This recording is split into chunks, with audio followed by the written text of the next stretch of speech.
Hey everybody, Joel Wanasek here with Unstoppable Recording Machine, and I'm going to show you how to use lo-fi, or also known as radio vocal echoes, to make vocals more interesting. And you hear this a lot in metalcore production, and it's a pretty cool trick and very easy to do.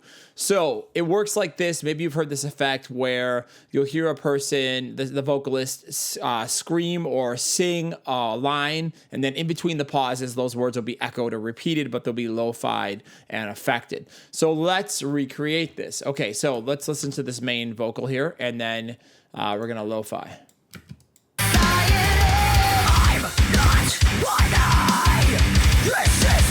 So she says, I'm not running. Maybe we want to take the I'm not, and we want to echo those on a quarter note, and then take the running and maybe do it like a left and right or something like that. So it's pretty easy to do this. I usually like to take the main track and duplicate it.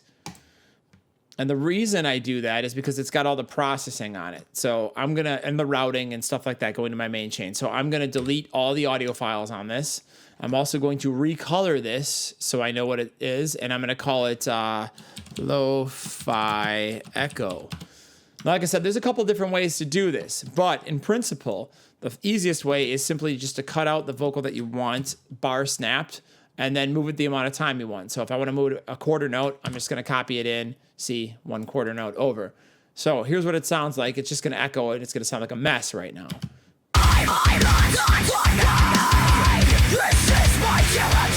So that by itself sounds kind of cool, but say we wanted to lo-fi this. Well, there's a couple different ways we could do it. We have gain reduction has a lo-fi switch, which I have on the vocals here. We could flip that like this and do it that way. Bring the volume down a little bit.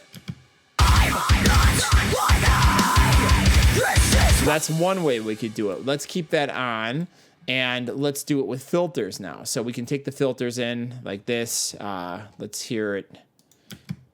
I'm not running. And that sounds a little bit pretty lo-fi. Let's get it even more. I'm not running. Now, I sometimes like to throw like an amp simulator on this to add more distortion, to kind of give it a different EQ so it pops out. In Cubase here, we have the stock amp simulator, which, you know, I don't really use on anything else other than vocals. And I got this little preset here called Kitchen Radio, which is kind of awesome. I'm not running. If you want more distortion, you can put it on crunch.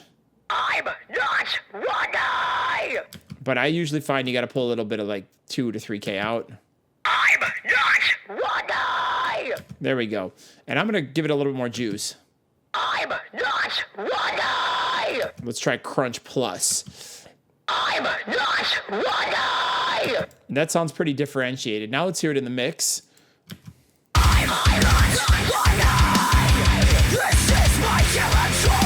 And that sounds pretty cool. So let's say we want to do some panning on this. So what I'm going to do is duplicate this track twice, and I'm going to pan one left. Again, this is one way to do it. You could do it with panning automation. That's another way. I'm going to pan one right, and then I'm going to take the words, and I'm going to cut them and move them. So we could go left, right, center, and then I would label them appropriately.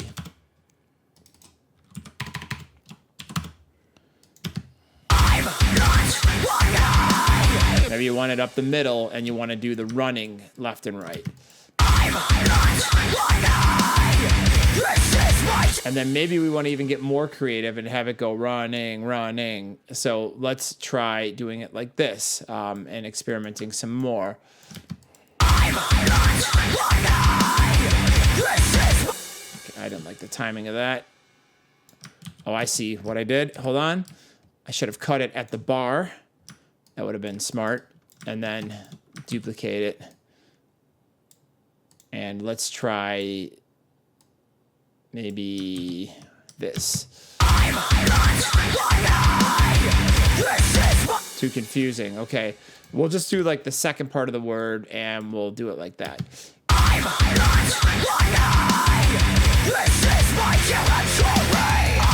So we could grab some more words here. Let's grab territory. And we're going to just duplicate that, and we'll pull it back like a half a bar and see what happens. And And then maybe we can do the same thing here on the I'm Not. As you can see, once you set this up and have this in your session, and I recommend putting it in a template, you can have a lot of fun doing this, and it's great. So if I was mixing, I would have a template already set up where you can see I have some televokes that I just flew in to the session. And you just be able to slide this up to the track, and that can save you a lot of time, and you could have different panning positions. Again, however you want to do it, or automation. Let's hear it. This is my territory. I'm not going away. So maybe you want to take this going away right here and put it out here. And you can play with different echo timings, you know, and it's a lot of fun to get creative.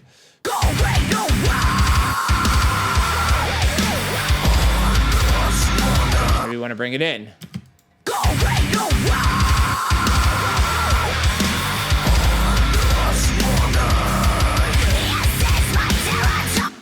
So there you go. That is how you use the lo-fi echo effect. It's very easy to create. Like I said, you can use a plugin like gain reduction. You can use EQ. You can amp sim.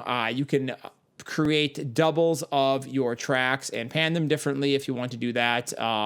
You know, you could put reverb on these to make them sound more distant and more distinct. Whatever you want to do, it's pretty easy to do. It's a lot of fun, and it's very creative. So let me know what post-production tricks you want to see me teach you how to do, and leave a comment here, and I'll be happy to make videos on them. Please click like and subscribe to our channel for more fantastic mixing videos. Thank you so much, and enjoy.